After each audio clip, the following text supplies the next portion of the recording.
I was so poor, like eating dumplings out of like a box. We didn't have plates. We had nothing, right? And it's just we're sitting there looking at each other like, yep, we've made it, baby. This is it.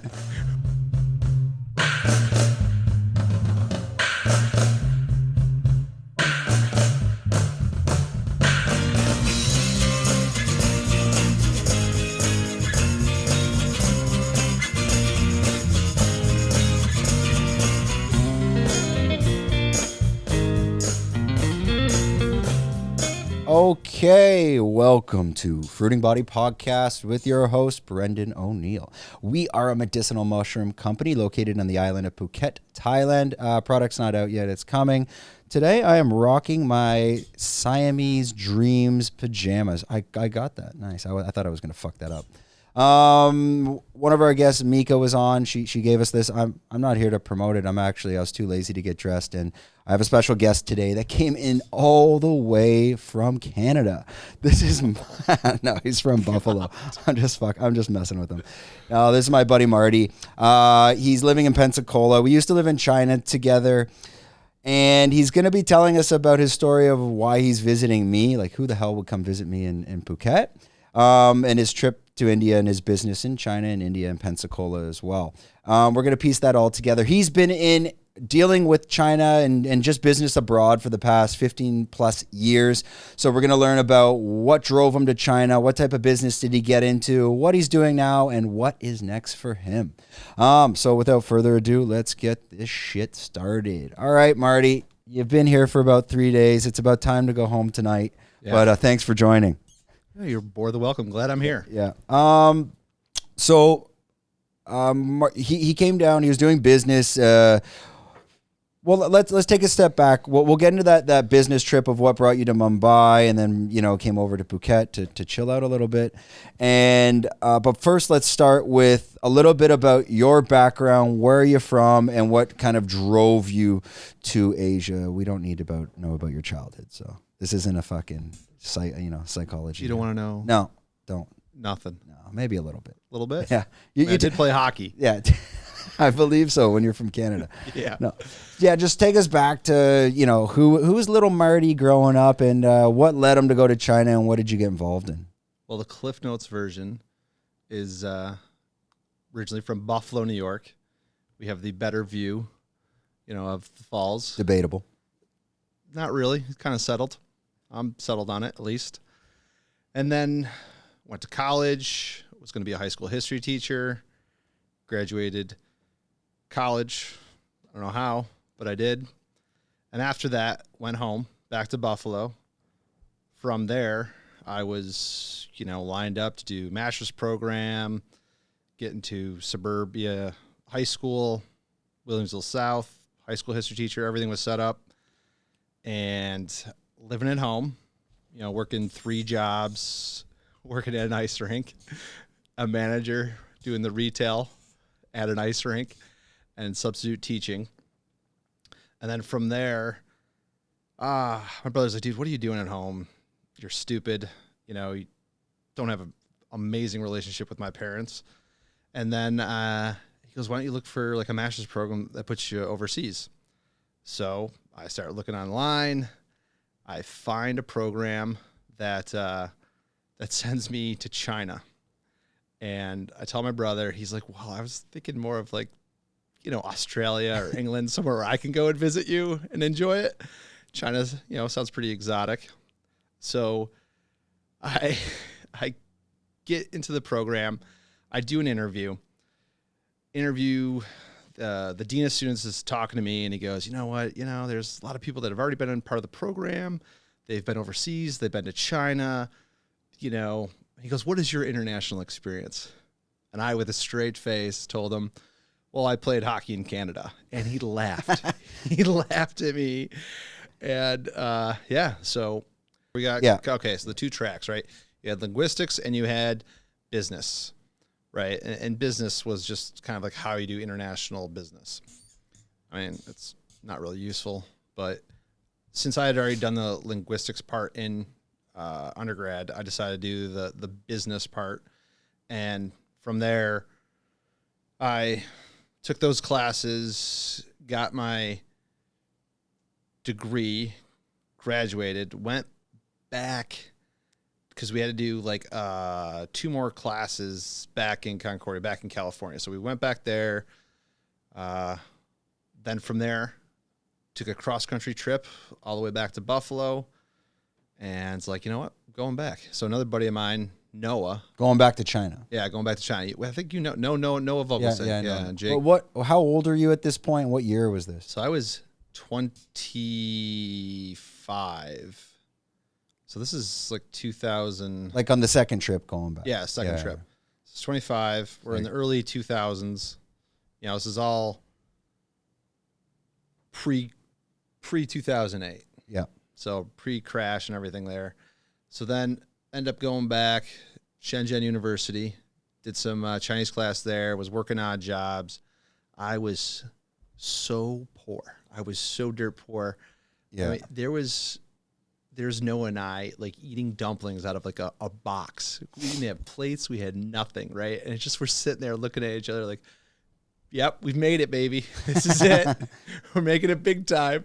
Just, you know, you're at, and it wasn't, and the funny part of it is like, you don't even realize like how depressing it should be. Like, you just have so much, there's so much energy going on, right? You're like, there's so much opportunity, you know, who knows what life's going to bring you. And you're so young that you don't know what you don't know. And you're just there. Just like, Noah and I kind of had this pact together, and we just said yes to everything, right? It didn't matter. Like, I mean, I was a runway model. I ended up doing stuff with the Olympic Committee because the head of the U.S. delegation actually taught at ECC where my mom went to school. And it was just crazy, the stuff you get involved in, just because like people will say, hey, do you want to do this? And, you know, yes, that was our standard line, you know? I mean, just because you don't know where what door could open from that. Well, we just kind of in the sense that we just wanted to get the full experience of it, right? Like we're not out there trying to make a career. We don't even know anything. We just, you know what? We're just going with the good vibes, right? And then from there, you know, I'm teaching English, doing side jobs. Oh, I did a cartoon. I was a voiceover for a cartoon. Yeah, I was like some kid's cartoon, and there I am doing the voiceover for, because I mean, I have such a very unique cartoon voice, clearly. You do have a face for radio, yes. It's a cartoon, okay? I got you. Simmer down over there. And then, you know, from there, Noah and I kind of went our own separate ways. He got into Conca, I think it was like a huge like TV manufacturing company. I had started doing teaching, and then I got into trading, right? So got connected to a couple foreigners. They set up a company. All three of us were owners per se, but they excluded me from having any access to the bank, right? So I had zero access to the bank, right? So they could, if we took money in, they could move it or do whatever, but I had no access to it. But we're supposedly all three equal partners, right? So I was like, dude, that just doesn't seem right. You know, and at the time I'm like 25. It's like, that's just didn't feel right. So from there, I, you know, thought I could open up my own company. You know, it's so easy. I mean, all I did was go in with a New York State ID into Hong Kong. That's all I needed. And within like 2 days, you are a registered company in Hong Kong. I mean, that's how easy it was. And then from there, I made $0 for about a year. So what happened is the fine in that company, working for myself. Yeah. And in the fine institution that we have for education, they have this algorithm or what they figure out how much money they're going to give you for your master's program, right? The federal government says we think it's going to cost $30,000 for you to get your master's degree. So they give you $30,000, right? So I had $30,000, but part of it, is your housing, your room and board and all that. But with my master's program, I was able to work.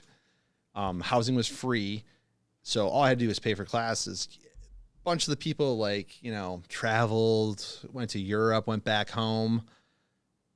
I think you know me pretty well. Yeah. I'm a little bit of a tightwad, to say the least. You do all right. So I didn't spend a single dime over what they gave me. So I had $10,000. So I had used that $10,000 to live off of for 1 year. And I got down to my last dollar, literally my last dollar, spent on rent. And I was like, I have to make money the next month or I have to go home.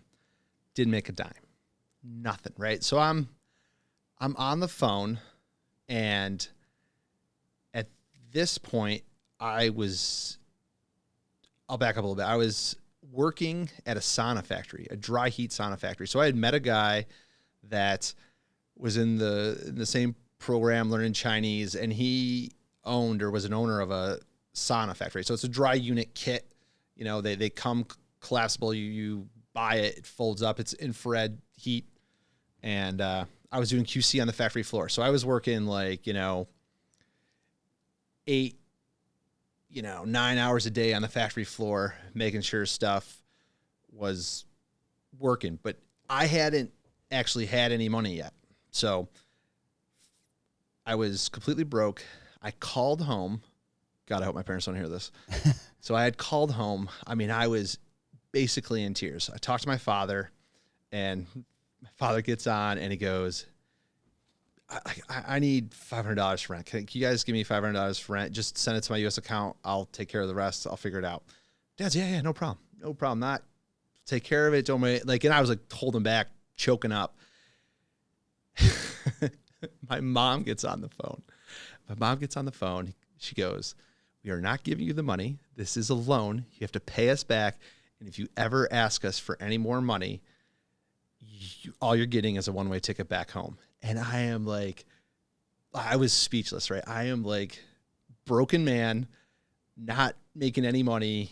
And it's intimidating because you're in a country, and I'm a proud dude, and I'm not going to ask for help. I'm not going to ask for money. I can do this on my own. And the moment I asked for money and help, it's just just the feeling, the other feeling is I have to make money. So swallow my pride, take the money, obviously, because it's a loan. I got to pay it back. Yeah. So that next month I had my first money we were able to do. We did a carabiner order for City Sports, right? And I was able to take 3,000 renminbi. At the time, it's not much money, but that was the first. And from that point on, I was able to sustain myself. But I mean, it's such a, obviously it's such an impactful moment because I can remember it very vividly today. But that's kind of how I got started, and then from there I did multiple projects, and then you kind of just fake it till you make it. Yeah, but at that point you were working on doing this QC that was just salary to get by. Yeah. But at the actual trading side of it, you were just trying to grow this business by finding different clients for doing any type of products you could, anything that people were actually looking for. Yeah. So at that time in China, I mean, it was kind of the thing is to get there, go the Huaqiang Bay, do all this stuff, anything, right? There's so many people on madeinchina.com, Alibaba, that you're just the ability to find a client should not be difficult, right? I mean, we were doing oil paintings. So people would send in their photograph of their family, and we'd have to go find a artist in Dafangzhong that would have to paint that. Yeah. And you'd give that to them. I mean, the stupidest stuff, right? And you'd make maybe $20 off it. That's it. So oh yeah, you could really scale that up big time, and USB orders. I mean, we were doing some crazy stuff. And at that time, basically, the idea is to do anything, right? Because you're so desperate. It doesn't matter what it is. And your concept of time is so weird because all you care about is that dollar bill. You're not understanding that because I'm so young and dumb, you're not understanding all that time I could have been maybe working towards a bigger project or something more valuable. I just made $20. It could have cost me 5 hours. I was making, $4 an hour or something, some stupid, that you don't understand. You don't get that like the time and value of things, right? So we're doing that. I mean, I was doing. You're also just looking for a win. Yeah. At the same time, like that sense of like, okay, I got something. I got it. I made it. And baby. you also get the experience along the way that at that point, like the dollar value isn't, the main motivator either. Yeah. I mean, at that point, right? Because, as much as I harped on that story about my mom, it also like, it put in a position I think maybe within me is like, dude, I don't have someone I can get money from. I don't have help. So, and that's, probably oversimplifying it. Cause I mean, obviously you meet people along the way and you could ask for help and I'm sure they'd help you out. Right. I'm just maybe internalizing it in the sense that like, I have to make it. So that drives you to the sense that like, you'll do anything. It doesn't matter. Like there's nothing beneath me at that point. I don't care. I make $20 doing oil paying there, $20. Perfect. It's $20 more dollars I had today. So, and then, as you progress, right, as you become more sophisticated, more mature and understand business, you start to understand it and get the sense of like what is actually going on and how to make money and what is an opportunity, what's not an opportunity. I mean, you were there. Like, how many times did somebody say this project's going to make you millions of dollars? Yeah. Like, you're going to be a millionaire. Just do this. Sell this. Fine. Make this for me. Find this factory, And so from there, I was, able to build a company. What was that turning point where kind of everything started to click and, the small business started to turn into a team in an office and grow from there? So at the time I had a business partner, Edith, amazing woman. Can't believe she stuck with me as long as she did. We were out of her apartment working. It was the two of us. And then we hired two people out of their apartment.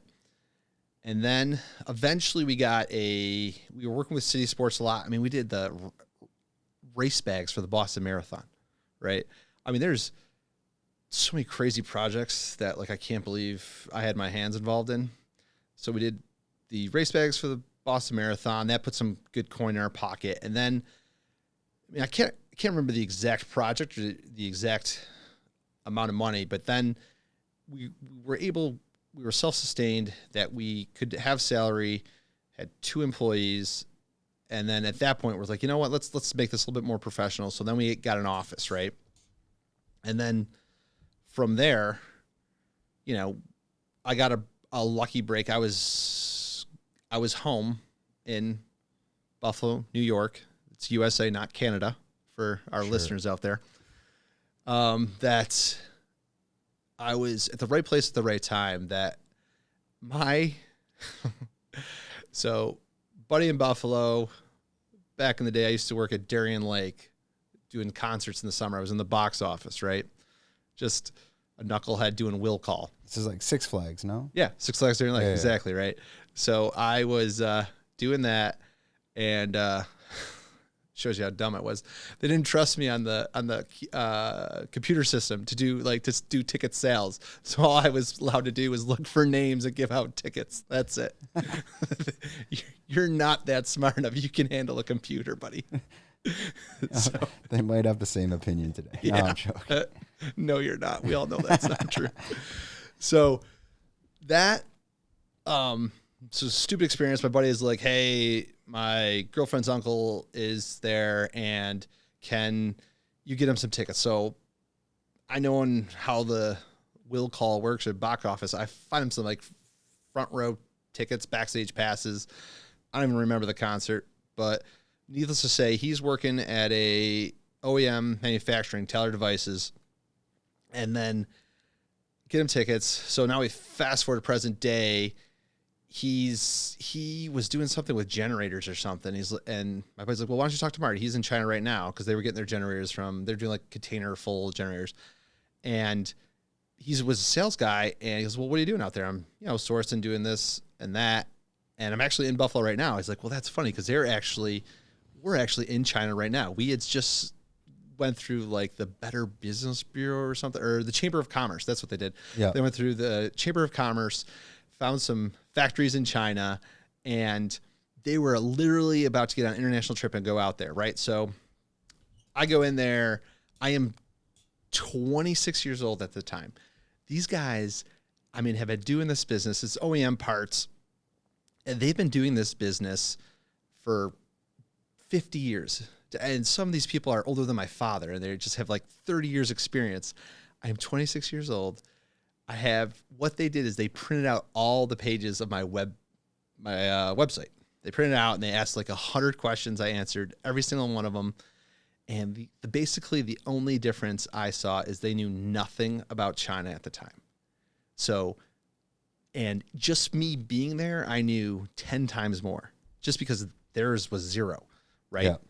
So they're like, okay, well, can you at least go with us? Because we got these factories set up. Can you go with us to see these factories? So it's like, yeah, sure. It's fine. Yeah, I could do that. Yeah. You know, my shirt and tie, you know, look professional. Never done it before. Never done a business trip.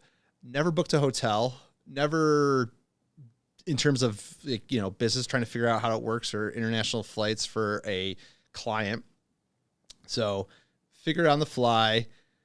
I set everything up for them. Cars, you know, planes, trains, automobiles. Because some of these factories, like there's no airport. You got to go in and get a train or have a driver pick you up. So we're going to like 4 different cities. So we go to 4 different cities.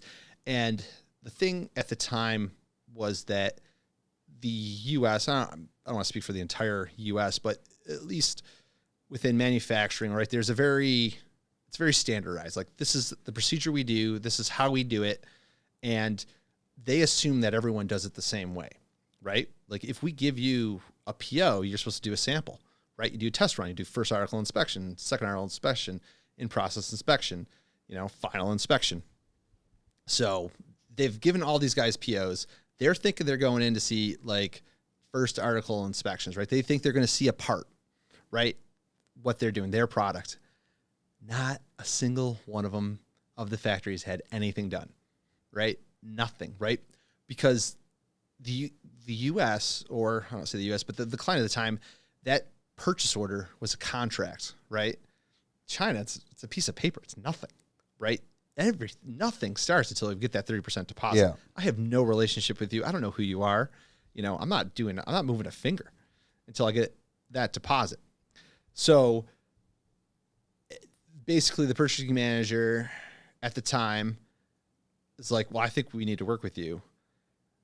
Goes back to the States, gets chewed out by the vice president. And that's when I got my first kind of big client project. But even that, like, I was a rookie and trying to structure the deal with them. Like, I was like, well, you know, if I save you X amount of dollars, I want a cut of that, right? I was thinking that, which they were okay with, right? They were like, well, if you save us X amount of dollars, that's great. But it was very short-term thinking, right? And I didn't understand cash flow, right? So eventually it's like, this is working. Like, I get a little chunk of money, but then I got to manage it and da-da-da. So why don't I set up a retainer, right? Why don't you guys I'll be your agent in China. You pay me monthly. And that kind of funded my staff, that funded the office. And then I was able to, you know, to kind of grow from there. Once I had that, I was able to kind of then understand I have a base. So I don't have to, like, constantly take every little thing and hustle in the sense that, like, every project's worth it. I was able to kind of, determine that, well, that may not be worth my time, right? That may not be something I'm going to be good at. So I don't really need to work on it. I'll find something that kind of suits what I'm doing. So, because at the time, like, you're like, well, I work in China, I could do everything, right? Which is a blessing, but then you're not a professional in anything either. You're not, like, sophisticated. You don't know the jargon. You don't know, like, the technical terms. You don't understand how things work, right?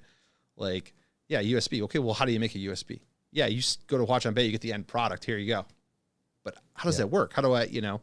So, and then I became, for lack of, like, more sophisticated, more mature in the sense of how to operate a company, how to do everything, right? Because, I mean, as you know, like, small business owners, like, you got to do everything. You're, like, managing, you know, at that time, because we were on Gmail and all the firewall was ridiculous, trying to get a proxy and trying to get around the firewall to use Gmail. You need a VPN. It's a nightmare, dude. A VPN. I mean, even oh, it still doesn't even work, like Facebook and all that stuff. I mean, yeah, when I was there, I think I got there 2010. Okay-ish. 2010, 2011, I think. Yeah, it was the same problem. But that was kind of like when I got there, it was like that transition to the new president, Xi Jinping. Yeah. That was at that point when I got there. At this point, as you're kind of transitioning out of like, let's call it not so much, I guess, trinkets for a better term in terms of like carabinas, whatever. Just call them the mouse traps. Whatever. Like, getting into like USBs. Did you start to become specialized in something, and how did that actually come together, like in terms of like what were you more heavily focused on as you started to grow that trading business in China? So, I mean, we kind of focused on metal parts, and we were doing OEM metal parts. So it's basically a big machine cuts a bunch of metal up and makes a specific part, right? For, CNC lathe. And so what happens is that a client will have a certain product, right? For this particular client, it was a bridge damper, a huge bridge. So a big shock absorber. They go in bridges and buildings. They go in earthquake areas. So this is government contracts? Well, so that was my client. My client did government, they did military. But I mean, there are a lot of industrial. Like, so they would be building for an apartment building or complex. I mean, they had stuff. I mean, they were big time. I was in Bill Gates's, not his house, but that Ping An building that he bought a place specifically to kind of get favor with the Chinese government in Beijing. Right, I was there. Ping An, but that's a bank. Is it? Yeah, insurance. Yeah. They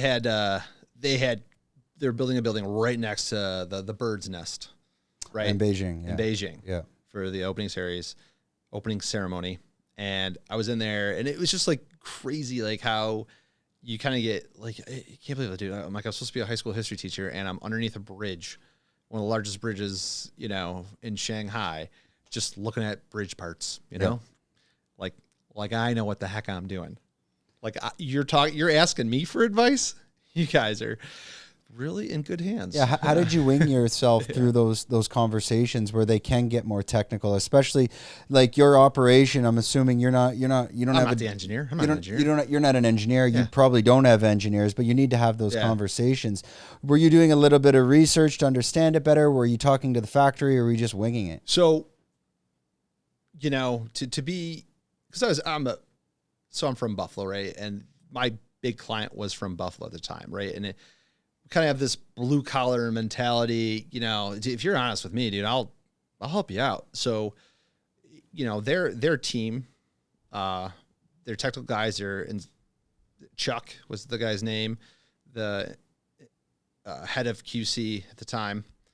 He helped me out. Like, he would just like explain to me, like, okay, this is how you do the material test, and this is what we need. This is what we're looking for, right?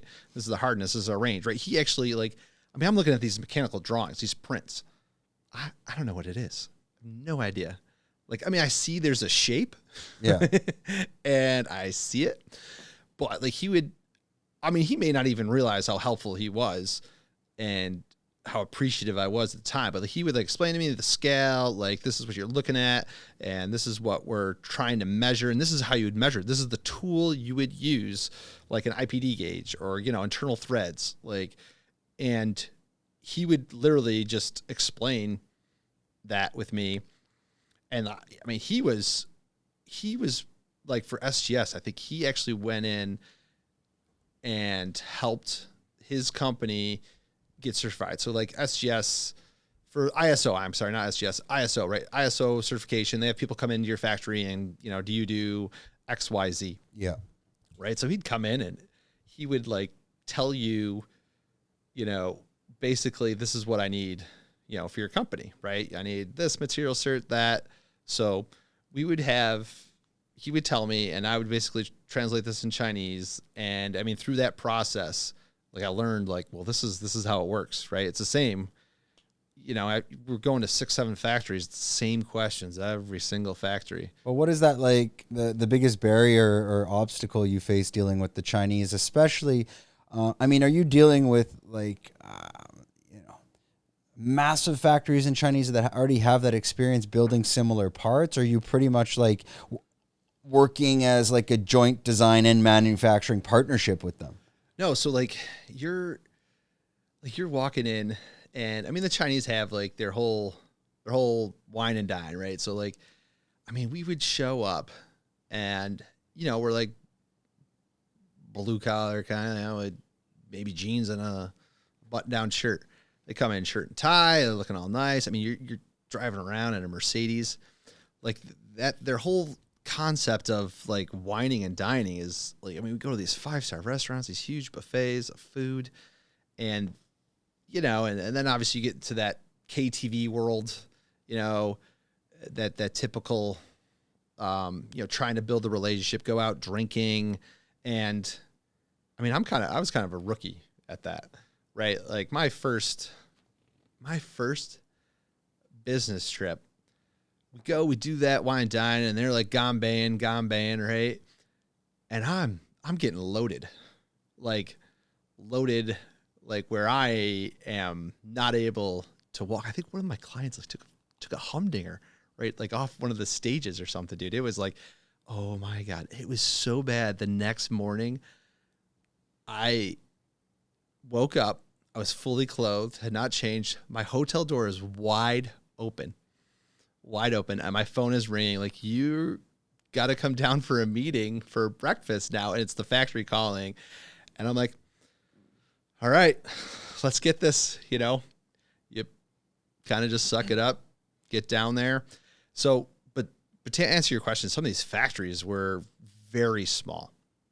So we were coming in, but the funny thing is, like, some of these factories, like, you look at these factories and they're like in these like makeshift shacks almost. Like the roofing is like that plastic fiberglass, that green plastic fiberglass. So, and these machines that it takes, like, they cost hundreds of thousands of dollars that are making these parts, right? So you have this, $100,000 machine in this like $10,000 factory, right?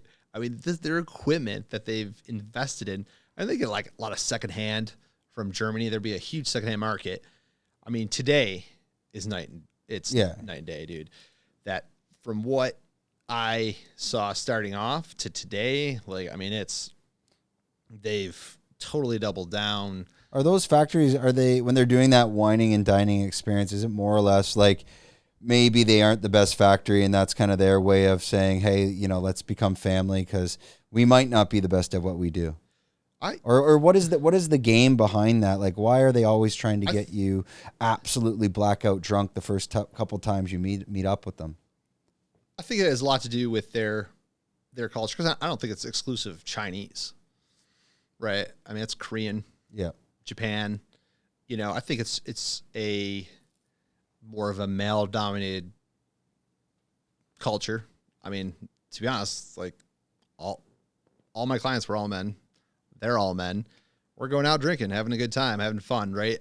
And I think, and that's probably just my lack of experience with, corporate America, in the sense that, like, I know that happens in corporate America. These huge shows that I went to, E3 or the sports retail for sporting goods and stuff. They're all going to strip clubs. They're all doing that, and that's kind of the same thing.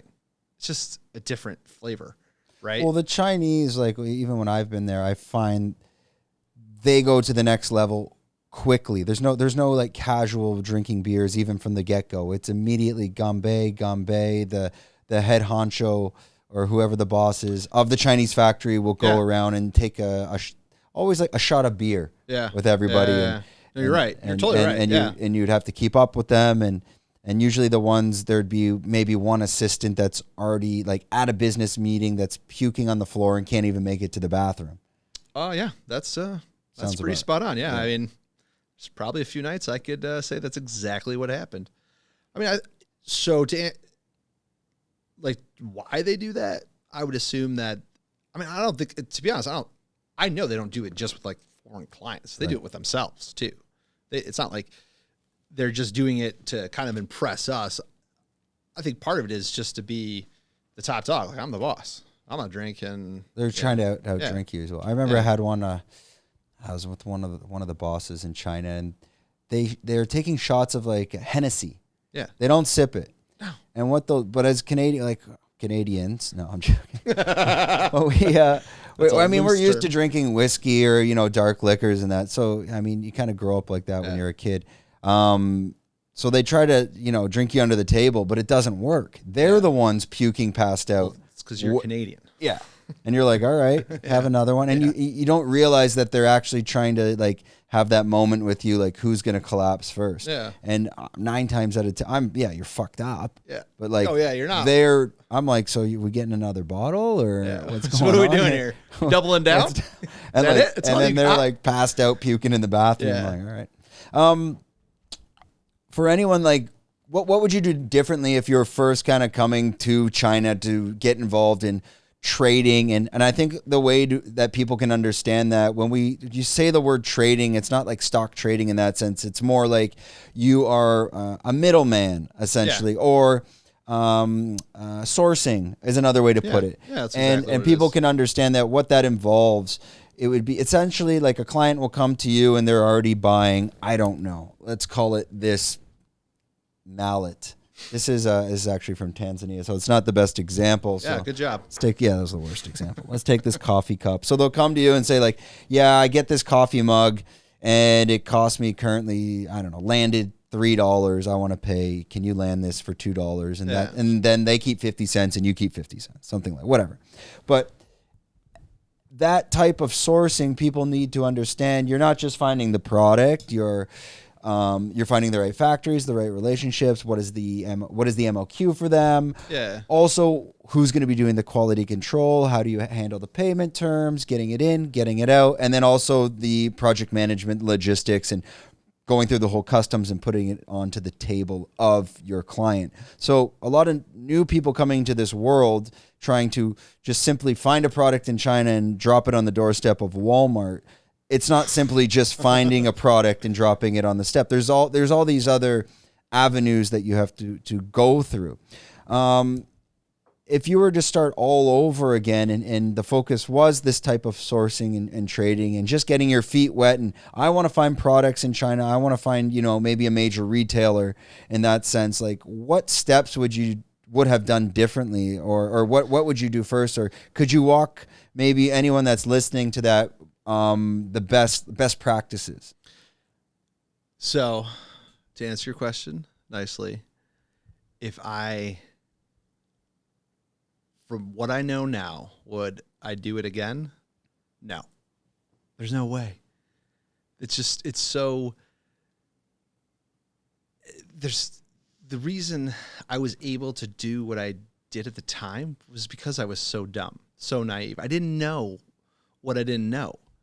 Right. So in the sense is like everything in life, right? It's a journey, right? So all those mistakes is actually what I learned more from than my successes, right? Like, dude, what am I doing? Spending 10 hours working on a painting. Like I ended up doing a project for this crazy, stupid screw for, it's actually used for UNICEF and CIA, right? They have these cases that they have, and there's an inflatable satellite in with them. So it's like a briefcase, boom, pops up. You could take it anywhere, right? I ended up doing a screw for them and learned a lot about ITAR and all this stuff, right? So my meaning is I had so many mistakes that I could actually sniff out. I understood, okay, well, that's a good project. Like, I know my margin is going to be huge. So in that sense of like all those mistakes I had brought me to where I am today. Like I can't recreate that. Right. And if I were to give someone advice, hey, to do it, I mean, like the whole game's changed. Yeah. Like you can't go back. Well, it's much more competitive competitive than it was when you got started. It's too diluted. Yeah. I mean, the opportunity was there. I'm useless. So I mean, I think a lot of people today, like, and you're talking about getting on Amazon, like if you take people from back home and they work a teaching job, but they're looking to get out of that, Amazon's a good side hustle because you can find the product in China, you can bring it over here. But most of those people, they wouldn't even know step one. True. You're right. They wouldn't even, I guess I got to contact Alibaba. Yeah. Okay, who's Alibaba? Who's Alibaba?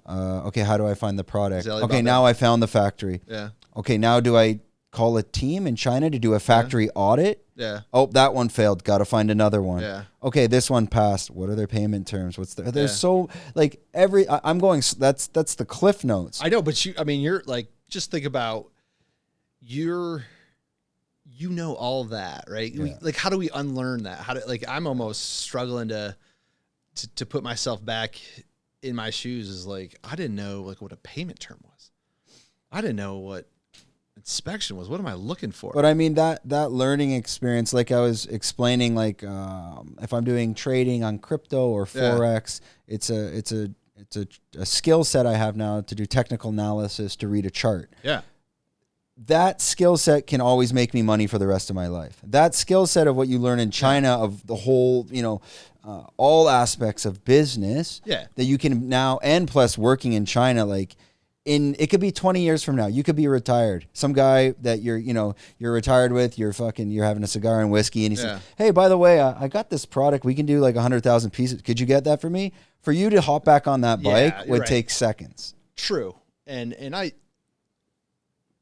fair enough. Yeah, you're right. In the sense that like once you're right. You become a professional in your craft. Well, so don't go that far. Well, rumor has it. People have told me. I'm a bit of an expert in my field. Kind of know what I'm talking about. No, but you're right in the sense that like, well, how about this? I'll change it in the sense of like, I could take that skill set and now I'm working in India, right? So I can transition that. And it's funny because I could see the difference between China and India in the sense of manufacturing very quickly, because what I was taught by other people working in China and the factories, right? The factories taught me stuff too. It wasn't just like my clients teaching me. I learned a lot. I learned a lot from them as well.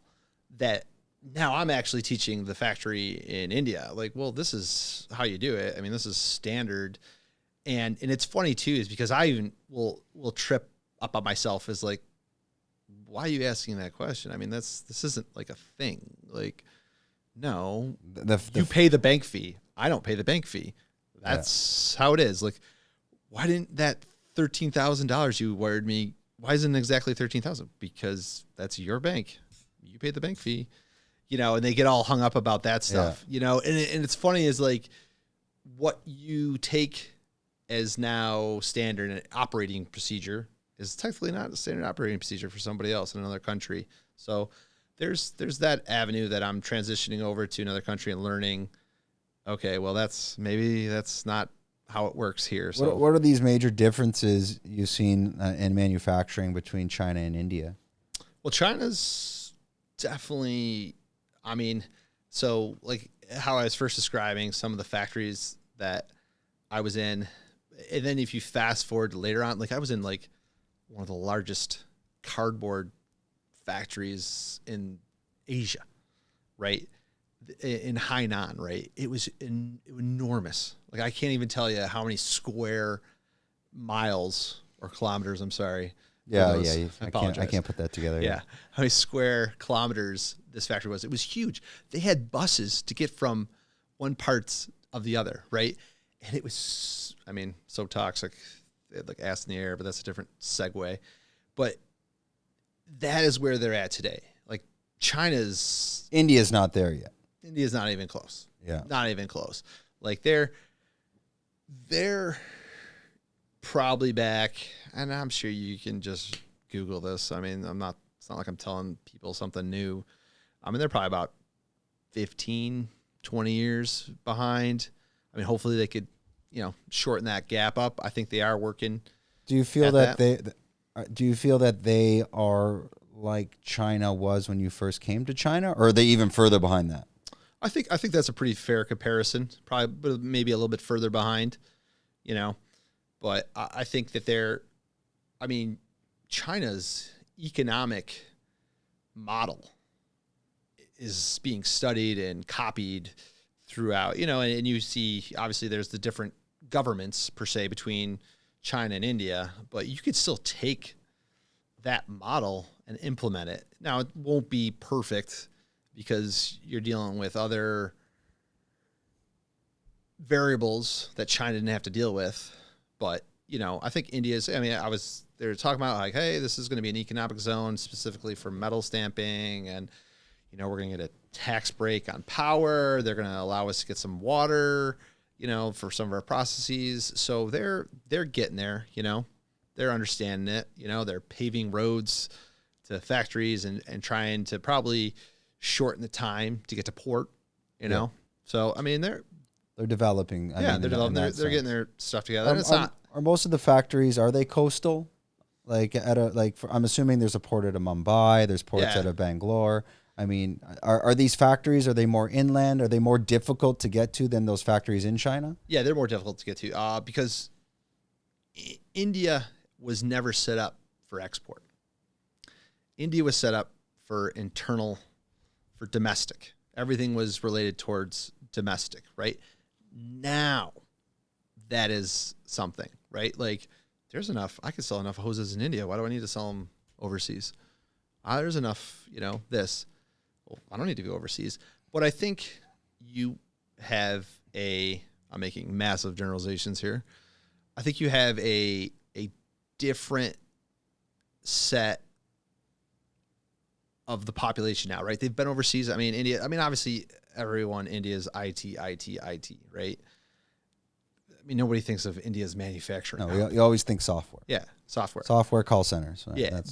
But I think that game is changing, and I think that, with the tariffs that they've put this idea of China being the factory of the world on its head. Meaning the tariffs that you get hit with at the U.S. customs that kind of Trump brought into play, those tariffs on China are pushing people to go to other countries to get the product cheaper. I think that opened the conversation within companies that maybe this is not the end all be all. I think that they looked at their manufacturing and I think they woke up one day and was like, geez, we have a lot of manufacturing in China. We are dependent on China. If China says, you know what, I don't want you to export, or I don't want you to do this. China's a very powerful country. China is extremely sophisticated. They have a plan. They implement the plan. They execute the plan. They know what they're doing. I'm not making a judgment whether it's bad or good or anything. Oh, this is like we said before. We love China. YouTube, just in case we ever go back. Zhongguo Jiao. Yeah, well, she won Zhongguo. Yeah, but I get that because the U.S. can be coming to China and saying, wait a minute, all our eggs are in one basket. Now we're starting to see things like textiles have been moving out of China and moving to Bangladesh and Indonesia. But in general, especially like electronics, that type of where the supply chain needs to be much larger, that's kind of always going to be situated in China. But for these simpler products that are not as complex, like textile or some of the new products that you're working with, it doesn't necessarily need to stay in China. And by the U.S., pushing these tariffs, it allows it to move to other countries and exactly. be able to have that price be more competitive as well. I don't think it's necessarily just dumb simple products. I think also there's been a certain echelons of people that are saying, you know what, well, maybe we should not have all our ICs built here, right? And they're taking it, and China brilliantly, they just took industries rare earth metals, steel. I mean, they just basically monopolized them and took control of them. And I mean, they, at the end of the day, like, I don't find it anything right or wrong. I mean, so basically, if you have the power to do something, are you not going to do it? Like, hey, we're going to get this country. I mean, they moved so many millions of people out of poverty. You know, like, if you take this, like, Ray, right? Like what she went through, her transition between this is her childhood, his wife, for anyone listening. Yeah, because they'll be confused. You don't. The fuck is you don't know Ray? Yeah, dude, everybody knows that. Yeah. She's pretty popular. Yeah, we'll get her. I'd rather have her on the podcast, but we'll work with you. Yeah, thank you. Well, you gotta go through me to get to her. That was the whole point. Yeah. No, so you're explain that she had to go. So, like, I think some people don't necessarily appreciate, like, the vast poverty that she grew up in versus what I grew up in, right? We're both the same age, and that, like, her life to where she is today compared to where I am today are about the same, right? But when she grew up, I mean, it's totally different, right? I mean, I love you, honey. No, don't worry. She'll see this clip. Yeah. I'll send it to her exactly at this point. Like, I mean, she didn't, like, shower every week. You know, they wouldn't wash clothes for a month. They'd wear the same things. You know, they'd be rationed, like, you know, like milk. You know, there'd be a milkman. You get 2 bottles a week. That's all you get. You know, the iron rice bowl. So when you look at, so, like, her father was, like, the first one to have a TV in the town. Which province? Oh, this is in Qinghai. This is way out west. Yeah. Near Tibet, near Lhasa.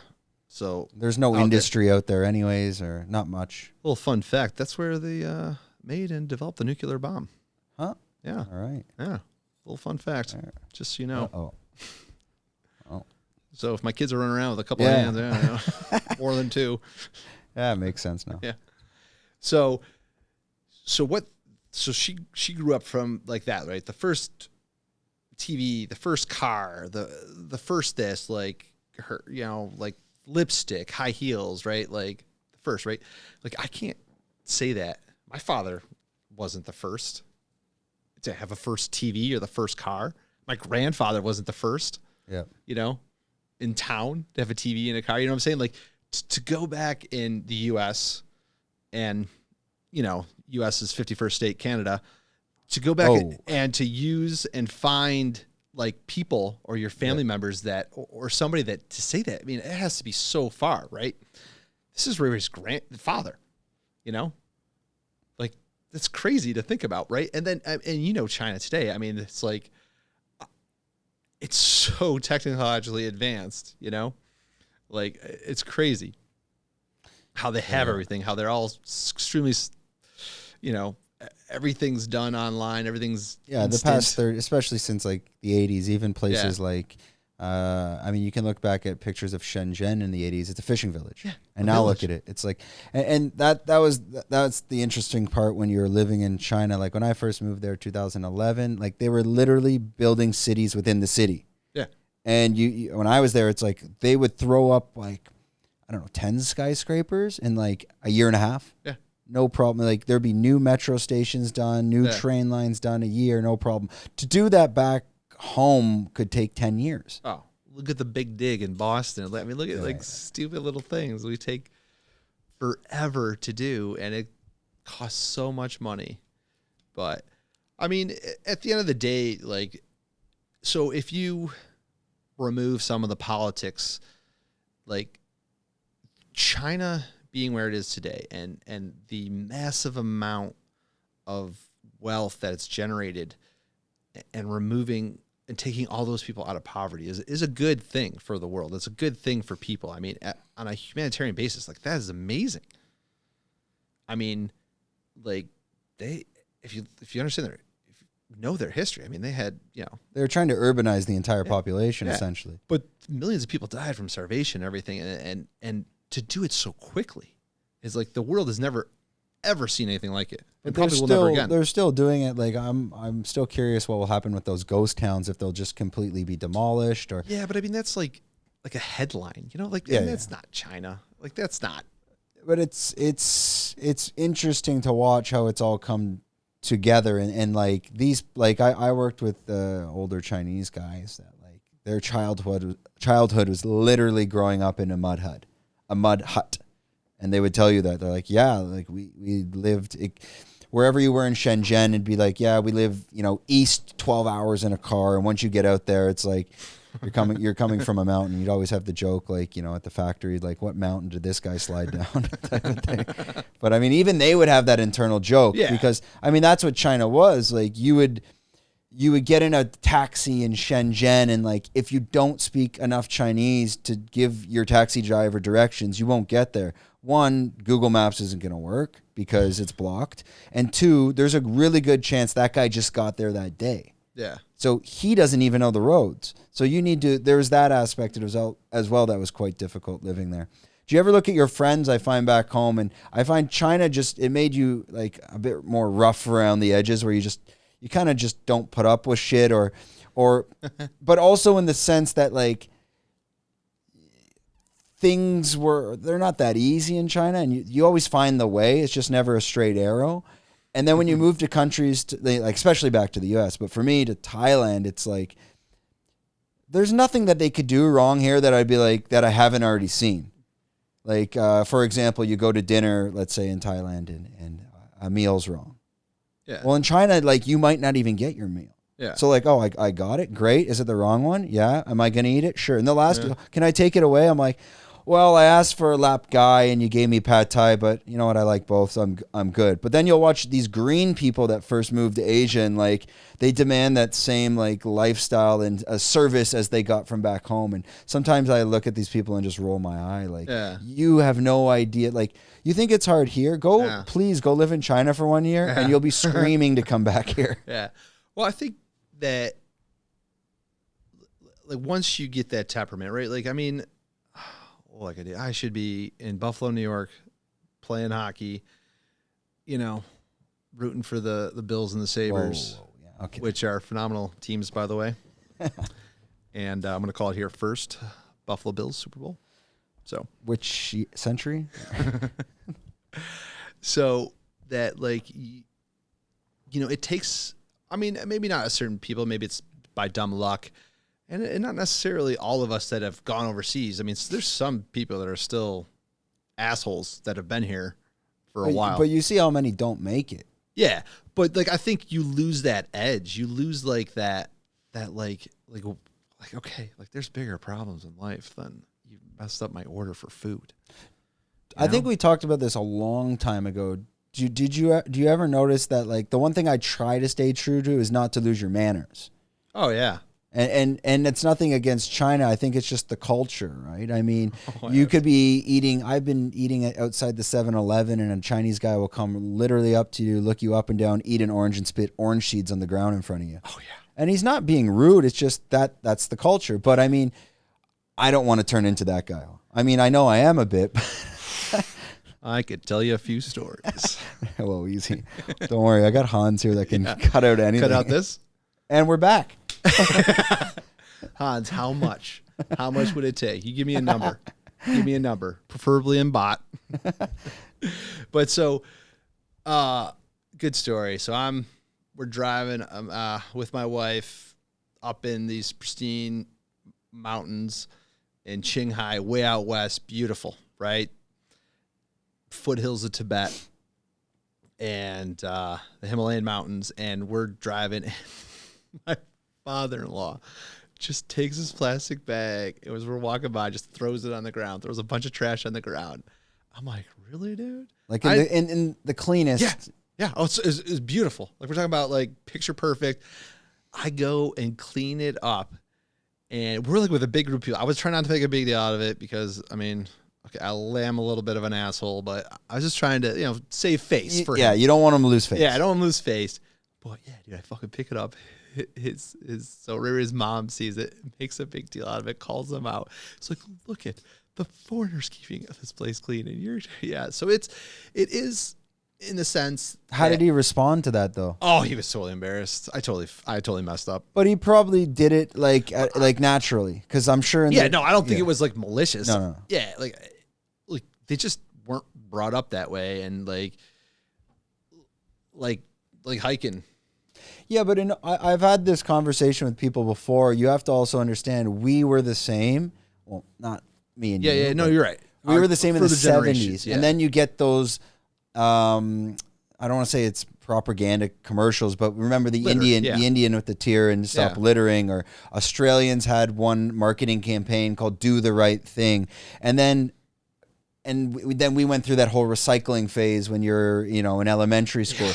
But prior to that, we were doing like the same thing. Windows up, parents smoking in the car, throwing garbage out the window. It wasn't that long ago that we were doing that as well. Oh man, dude, I remember going like to hospitals and doctors are smoking. Yeah. In China, dude, just like ashing right there on the floor. It's like, I don't worry about it. I'm going to clean that up. You're fine. Hey, let me look at that open wound. Yeah. It's just like, it's so different. But like, you either can get angry and like expect the world to configure around how your model or your template of how the world should be, or you'd be like, all right, well, I guess they don't do it like that here. I guess it's your temperament, right? And I think maybe the people that have that type of temperament are able to succeed leaving or have these places. But I mean, I know people that are successful. Maybe I'm just full of shit, because maybe I've seen people that are just assholes that are still successful that don't. Well, I mean, like, I do it this way, and this is how we got to do it. It's every country. It's every country has, their assholes. The Americans a little bit more than the Canadians, but at the end of the day, it's just like certain populations are obviously larger than others, like the U.S. to Canada. So if 10% of the people in the U.S. are assholes, let's call it more 15.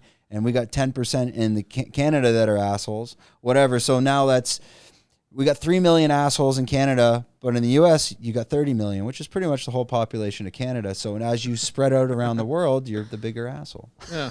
Is that, wow, that's the math. That's the math. That's the fucking math. That's it. That we're not going to fact check that? No, we're not fact checking that. No. That's it. We might up it to 20, but. Hans, do me a favor. Can you Google that? You guys have Google? That's a fair statement. Yeah. But I think, and that's why these larger populations, they will get that reputation of, not being the best people. And you'll get that especially in places like Phuket. They'll say the Chinese or the Russians.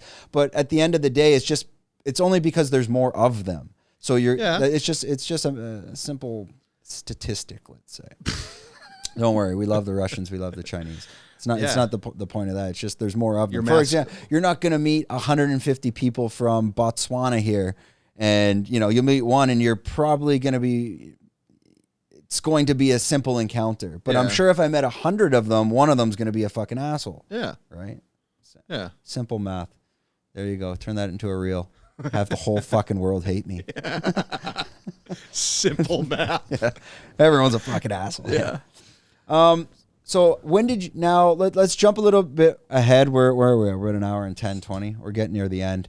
Let's jump a bit ahead until that transition, because someone like myself, I left China in 2016. I still work with China, but I'm in working from home essentially in Thailand. What was your transition? Why did you leave China? What are you doing now, and what's next for you?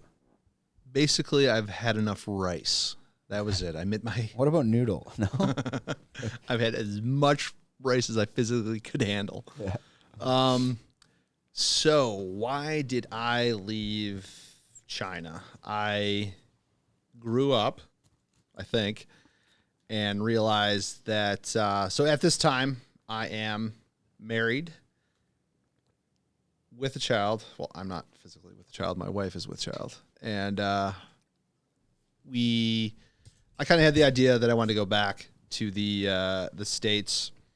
Shenzhen, I mean, super expensive. Like, it's just like that whole, huge city, raising a kid, in a cramped the cost apartment. of living went and I'll make that quick, but yeah, the cost of living when I got there, 2000, let's say 11, whatever. I remember I was paying like 9,000 renminbi for like on the water, 3-bedroom condo, 120 square meter. And then I double checked with the guy the other day. Now they're like, it's 3 times the price. So I'm assuming now by the time you probably left 2018, 17? No, something? so I left probably 2016. I was making that transition. Okay, so same time as me. Yeah. So I had, I made the wonderful decision to go back to Buffalo, New York, and root for my teams.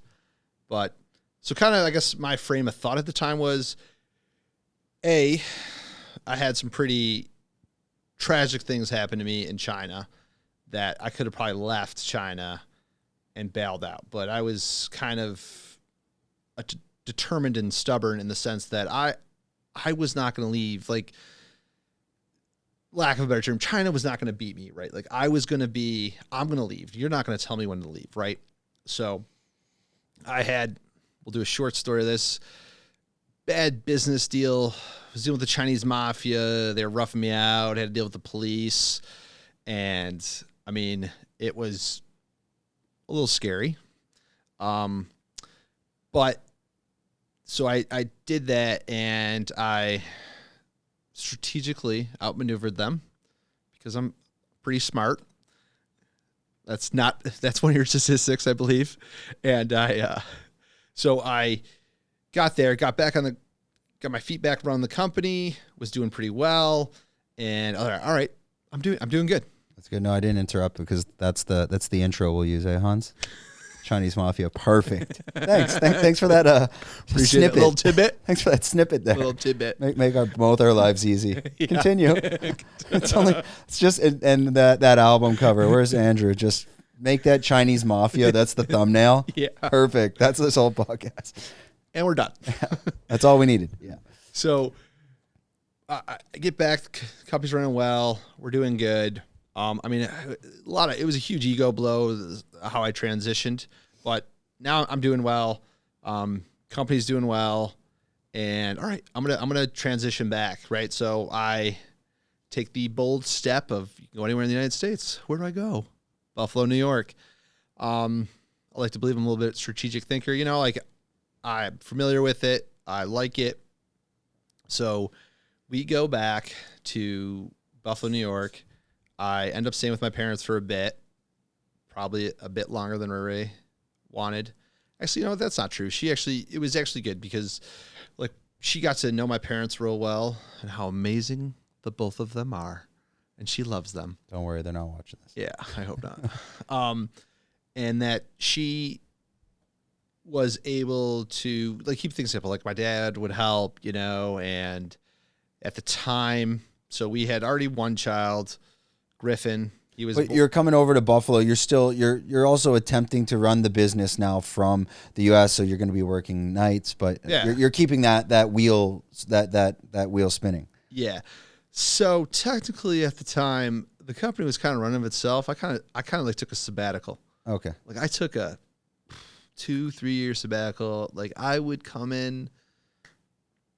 My brother, if he sees this, is going to murder me. I'd come in for like an hour a week. And just do that. Just that was enough to keep things, you know, bang the keyboard for a little bit. Talk to some people in the U.S. or in the office? In the U.S. Yeah. In the U.S., just checking on the Chinese staff, make sure they're doing what they're doing. Yeah. I mean, they didn't need me. So I was doing that. Things were running well, and I was trying to like, okay, so now I'm back in the U.S. Like, who am I? What am I doing? You know, because it's kind of funny too. Because like, you know, I was in China doing well. I mean, it's a network of people, friends. You're going to some pretty exclusive events. You're going to parties. Like I'm, you know, drinking a scotch, smoking a cigar on the 90th floor of some exclusive cigar bar, you know, whiskey bar. You know, like you're in this huge city and this is where you grew up. You have a bunch of connections. You're Bobby Big Wheel, for lack of a better term. And then you come back to Buffalo, New York, and you are nobody. Like, nobody. Who the fuck are you? You're the same kid that was playing hockey and, you know, like, you have like a little bit of an identity crisis in the sense of like, well, I was a big deal. I'm a big deal. Like, you don't respect me, you know?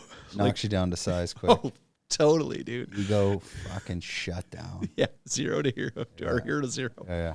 So it was, trying to, you know, get my head around like what's happening. And obviously, like what you value of life. Like, okay, well, what is? I mean, I don't want to go too philosophical here. Like, so who am I, and what is my purpose? What's my meaning? Like, what am I going to do? How am I going to reinvent myself? So, I'm like, I'm in Buffalo, dude. I'm just kind of doing a thing. I travel back in China a couple times a year, and then this time we have an apartment. It is, we'll say, late March, right? Late March. It's almost April. I'm in Shenzhen. It's sunny, beautiful. It's warm. I mean, we're like Miami, Florida weather, right? I get a call from Ray Ray. She's like, we're moving. I'm like, why? She's doing fine. I'm doing great, dude. Everything's great. It is March, and there was so much snow that she got snowed in the apartment. She couldn't get out of the front door, and she had to crawl out a window to get out. And so you're in China, she's there. I'm in China, living the life, yeah. staying at a 5-star hotel, living it up. And she, she's like, I can't believe it. It's like 4:00. I'm picking up Griffin from daycare, and it's pitch black. I can't see anything. The roads are icy. So I'm like, all right, yeah, let's move. Let's move out of there, right? So again, I'll give you a short version of this. So your short versions are quite long versions. What's the shortest version? What's the time limit on this bad boy? We've already exceeded it. Is this battery? No one's even listening right now. Yeah. Everyone's cut out, dude. They're out. They're pulling the chute. Yeah, these two clowns. If anyone listening, it might be Ray and Marty. Yeah, watching at home. Two viewers. Two viewers. That's it. So you're deciding at this point, get the hell out of Buffalo, as most people do. So at the time, Ray is trying to get her green card. This is under Trump, and I don't probably need to go into the political situation, but the view on green cards and immigrants wasn't awesome at the time.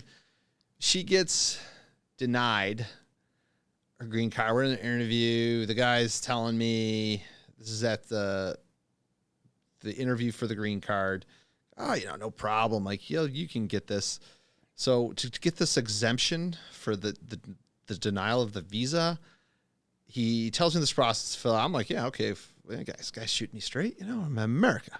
So I fill out this. I'd later find out, like, this exemption is was kind of specifically designed for like people in like West Africa that have like Ebola or are fleeing a war zone or something. So there was zero chance some white guy from Buffalo, New York that has a job making money is going to get this exemption. There was zero chance. And of course we get denied again. And then that kicks her into deportation. So as that happens, she loses her health insurance because of that. Hunter, our second child, is due, I think 11/22 or something, or 11/10, or I don't know. And then she is supposed to self-deport by November 22nd. So we are in Buffalo, another low point in my life. I mean, and at this time, like you're dealing with like a pregnant wife who's in a foreign country, possibly getting deported. I'm like, this is like October. Like she is ready to pop. Yeah. Like it is, basically how I look now. Oh God. She's like ready to go. No, don't worry. It's the camera. It adds that weight. Oh, that's camera weight? Yeah. Thank God. Yeah, don't worry about that. So we're doing this. I mean, I'm like, and I'm actually, we're staying at my parents' house. So I'm like, yeah, people we get the letter. We're downstairs. I'm like, I'll take care of this. Don't worry about it. I go up in my room and I'm crying. I'm crying in my childhood room that my wife is going to get deported. My child's pregnant. How the hell, or my child's pregnant. My wife's pregnant. How the hell am I going to deal with that? How am I going to pay for this? Yeah. I mean, because now there's no health insurance. No insurance. And the U.S. is, it's not cheap. Nope. It's not cheap. So somehow I finagle a way to get insurance. So I got New York State health insurance. We get health insurance, tick that box. We got a lawyer, and we're in the process. I just have to file everything before the 22nd of November to kind of kick the can down the road a little bit. So I'm working that. Like, I am in the hospital. My wife has an emergency pregnancy. I guess she was in birth for or labor. See, very clearly I'm not a doctor. Technical. Yeah. Not really a doctor here. So she's in labor for 24 hours. She's exhausted. They called a code stat. I didn't know what that was. I didn't watch apparently enough ER. So there was one doctor and two nurses. The doctor calls a code stat, goes to two doctors and about 14 nurses. 14 nurses. Of course, I'm the only dude in the room. And they're like, do you wanna wait here or do you wanna leave? I'm like, I'll go. Rary's like, no, you're not. You're gonna stay in here. So I'm staying there. They kind of push me aside. A couple of the doctors are screaming at Ray. They're like lifting their legs up. Hopefully this isn't too graphic for people. But yeah, lifting her legs up. The doctor's got to kind of reach in there with this tool. It's actually like a suction cup. Yeah. So they attach this to the baby's head and they got to pull it out. And it was very violent. And the doctor, he's like, dude, I'm so sorry. We're going to get this checked out. But I think I might have broken your child's collarbone. I'm like, oh, yeah, great. I mean, obviously it's very easy to say now, but I'm like, oh my God. I mean, I'm pale white. Yeah. I'm pale white right now. Fuck. Yeah. So I'm in there and Hunter's not breathing. So there I am. My wife is basically passed out. She's exhausted. My child comes out, possibly with a broken collarbone. He is not breathing. And they're over there performing, pull him over, emergency CPR, and get him to breathe. I'm like, oh my God, right? I mean, it's so surreal that you're just like watching this. And the crazy thing is I can't believe how professional these people are. Yeah. I mean, it was like, they're just like, this is a normal day for them. A normal day. Like, yeah, dude, don't worry about it, dude. This happens all the time. I'm like, what? How do we have 7 billion people? My day is not the same. Yeah. No. So, yeah, I am a loser. I don't do anything that important. No. So, Hunter, they're freaking crazy. So they get Hunter back to breathing. Like, we have a little bit of window here. You guys want pictures? I'm like, so my child's alive, possibly with a broken collarbone. Yeah, so we do a few pictures, but we do have to take him now emergency to the NICU. Jeez. Yeah, so I'm sitting there in Buffalo. Buffalo, best doctors in the world. Yeah, dude, shout out to baby Buffalo healthcare system.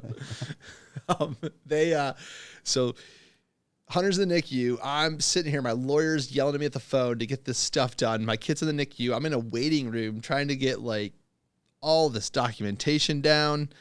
I have gone to see a psychiatrist. I'm getting prescription pills for depression, and I'm suicidal and everything. Just to get the help visa. then. No, to get the the green visa. card. This is all the case we have to build. Yeah. If my wife leaves me, I'm gonna commit suicide and da da da. Spoiler alert: she does get the green card, but so well, clearly you didn't kill yourself, so yeah, we got that. Made it, winning. Still early. The day's not. The day is young. Well, why don't you take me for another excursion? Yeah. So we get through all of that, right? Hunter's out. We're doing good, and I forgot about that. I forgot to tell you this part. That so we're at there's a postpartum interview, with a doctor you had. They want to just make sure the husband's not beating the shit out of the wife. Clearly, everybody knows it's definitely Ray was going to kick my ass. Yeah. Not even questioning it. Yeah, didn't even question it for a second. So we go through this. She's like, and I explain the story. She's like, oh my God, dude, that's crazy. How are you guys smiling and having a good time? I can't think of anything else other than buying a house that's more stressful. Oh, and by the way, we just put an offer sight unseen in a house in Pensacola, Florida. And yes, You don't know if some hurricane's taking it down. If it's even what year those pictures are from. Yeah, dude. Well, I told you, I got down there and I was looking around. I was like, is there another room in this house? I saw a picture of another room. They're like, nope. All right, whatever, dude. This is what I got, baby. So you made that move down to Pensacola. You're still running the operation in China, and you're getting into, well, I'll allow you to plug what you're doing. Yard dog. Yard woof, dog. woof. So you're doing mole traps, which has brought you over to India to be able to get, have larger margins, but now it's also exposing you to, another type of business in a completely different country and in a completely different experience, which led you to Phuket from Mumbai. Yeah. So let's jump into that quick because Marty's short stories are longer than the Bible. So I'm just messing with him. No, he's not. No, he's not. He's not. I'm going to let you guys know, this is like a tame, nice version of Brendan. Hey, I tell it like it is, all right? Hey. Yeah. And by the way, we're both sober. Yeah. Oh, not after this podcast. I won't be able to be. But so then we'll transition to that. So you've moved to Pensacola. You're still operating your business in China, and now you're looking to kind of get into a side project to expand, in which you're selling these mole traps, retail, Amazon as well.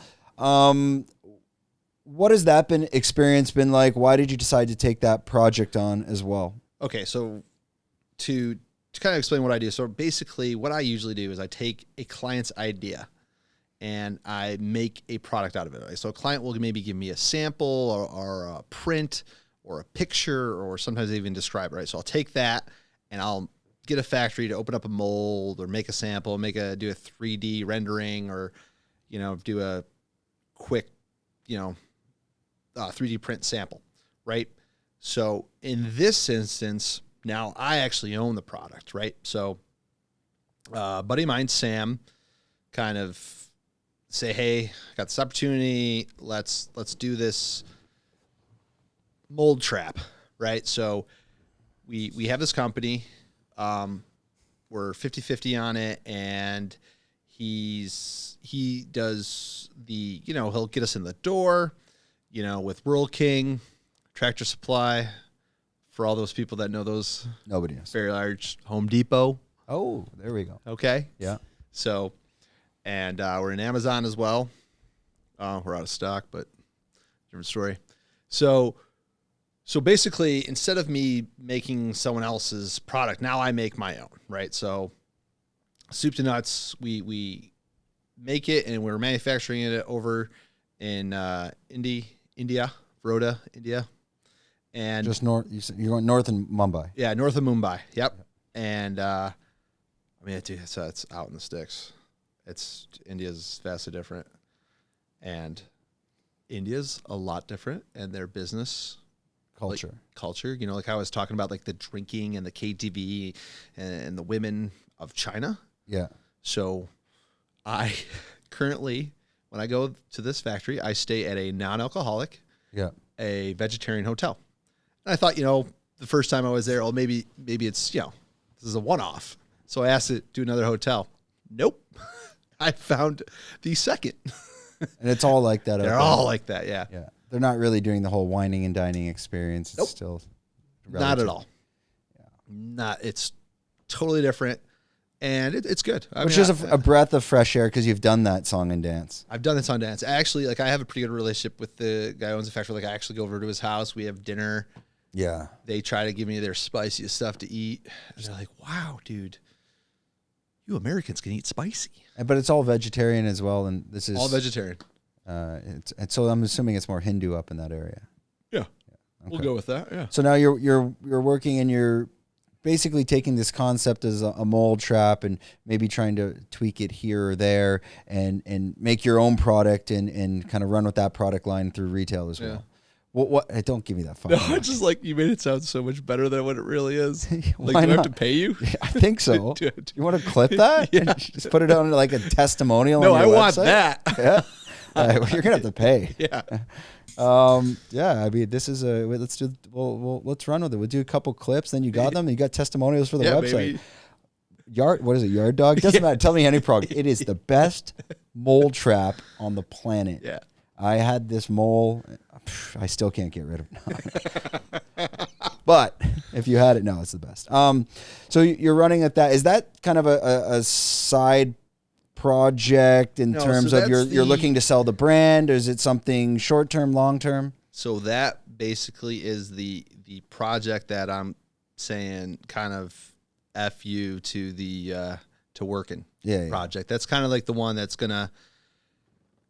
that will put me in a financial position where like I'm kind of done with this international business and this type of lifestyle in the sense of that, like, I love to work, but I'm trying not to be defined by that is who I am. It's work. Like I got 2 kids now. I have a wife. God bless her heart. She puts up with me. I don't know how, but like, I'm just kind of done with that part of just like working in this gruel for like stressing about money. I mean, I know that's everybody's dream. And I know like that van life stuff and all that. Like everybody like, that bullshit people sell. Like, if you find a job that you're passionate or you're not really working. Yeah. You don't work a day of your life. Yeah, you do. Dude, you're working. It's bullshit, dude. It doesn't exist. No.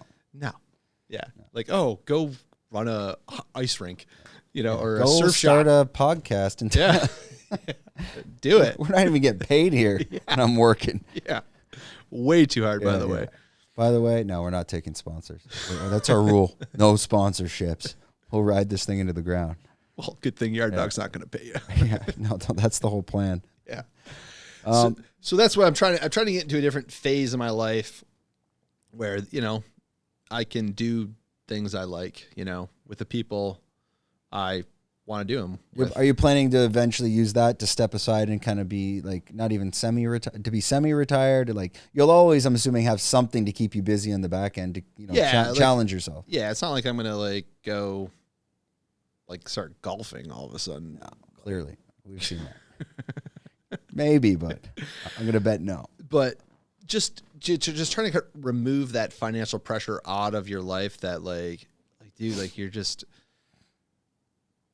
I think my generation is taking the concepts of like that 30-year career and kind of turn it on its head, right? Like my parents, I mean, they did put their time in, hit that age at 60 so-and-so, and they're retired, and there's nothing wrong with that.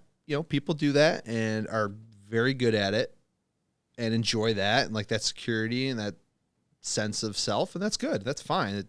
I just happen that's just not for me. What's this timeline? You're thinking 5 years to kind of reach that goal? I mean, when are we seeing you can move to Phuket? That's what all the so they really want to meet you, the fans. Yeah. They want to hear your long fucking stories. At Hugo Hub. They're going to know exactly who to avoid. Like, I saw him on the podcast. Saw that guy? He's going to tell you no, I'm joking. Run. No, again. I held this back for an hour and a half. Yeah. I did my best. All right. Now, cat's out of the bag. Don't worry. We're going to wrap this up soon. So I would like to do it in my 5-year window. But again, like, I mean, life, what's to say? Like, man makes plan, God laughs, like who knows? Yeah. I hope, Yeah. Well, I mean, it's believe, achieve, succeed. And I don't know. I just made that up. Something like that. Yeah. Yeah. But it's at least these type of niche projects, they have that potential where, the competition comes along like we were talking about. They see you've taken revenue from their portfolio and they kind of crunch the numbers, do the math, come and shake your hand, sign a check and walk away type of thing.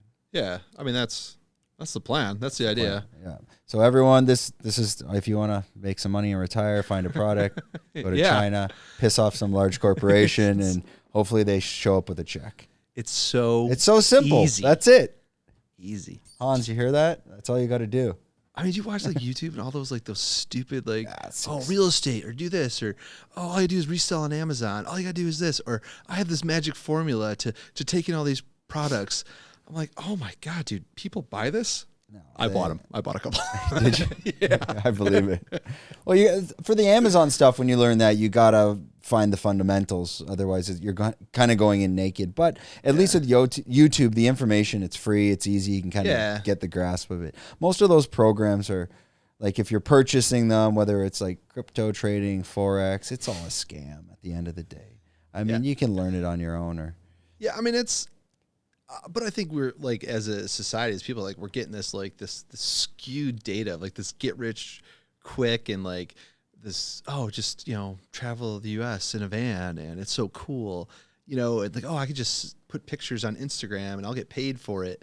Like, yes, there are success stories. Clearly there are success stories, but like 9 times out of 10, it's not reality.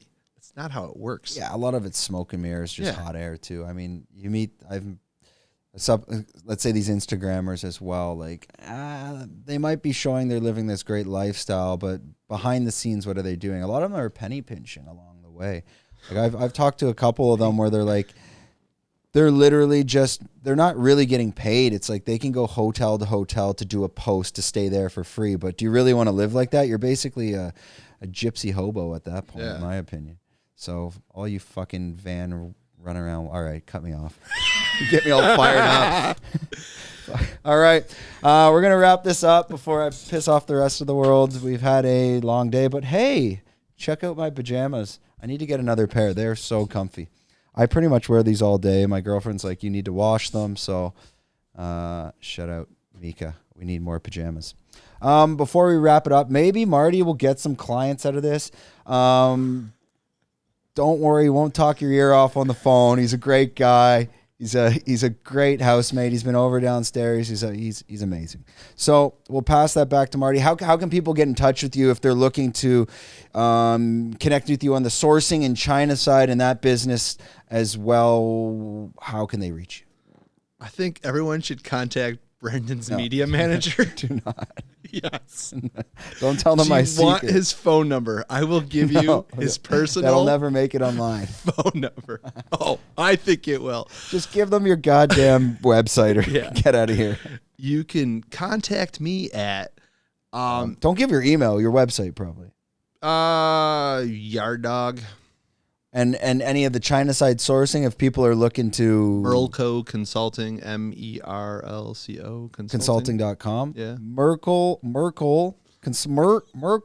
Yeah, the German former prime minister, Merkel. What does Merkel stand for? It's got to be the names. Marty, Edith. I got the first two. I definitely got the first two. What's the R? Damn it, I hate you so much. Was I right? Yeah, you're right. So wow. far. So Ryan and Luke were two other early guys that like faded away, and Co is company. It was not lying. He's not that creative. Okay. Damn it, I got caught. We're cutting out. We don't know how to end these. Let us know in the comments what you think about Marty, and if you can guess what is that game in the background. It is obviously a hockey game, but what game is it? Okay, thanks for watching. Subscribe and do all that stuff.